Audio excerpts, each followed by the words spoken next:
Hi, வீட்டில் nightie போட்டு போர் அடிச்சிருச்சிங்களா? அப்போது இந்த கேஷுவல் அண்ட் ட்ரெண்டிங்கான மேக்ஸி ட்ரை பண்ணி பாருங்கள்.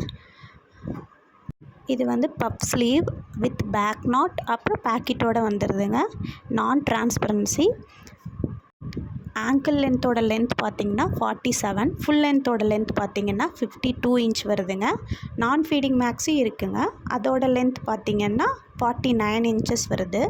இதோட ப்ரைஸ் பார்த்திங்கன்னா 350 ப்ளஸ் ஷிப்பிங் மட்டும்தாங்க. இதே நீங்கள் 4 எடுத்திங்கன்னா உங்களுக்கு ஃப்ரீ ஷிப்பிங் வந்துடுங்க. நம்ம பெஸ்ட்டு குவாலிட்டியில் தாங்க கொடுத்துட்ருக்கோம். நம்மக்கிட்ட வாங்கி ஒரு தடவை ட்ரை பண்ணி பாருங்கள். உங்கள் ஆர்டரை ப்ளேஸ் பண்ணுறதுக்கு கீழே டிஸ்கிரிப்ஷனில் என்னோடய வாட்ஸ்அப் நம்பர் கொடுத்துருக்கேன். அதில் டிஎம் பண்ணி உங்களோட ஆர்டரை நீங்கள் ப்ளேஸ் பண்ணிக்கலாம். இந்த வீடியோவை கண்டிப்பாக உங்கள் ஃப்ரெண்ட்ஸ் அண்ட் ஃபேமிலிக்கு ஷேர் பண்ணுங்கள். அவங்களுக்கு யூஸ் ஆகட்டும். ஓகே, நெக்ஸ்ட் வீடியோவில் பார்க்கலாம். டாடா, பாய்.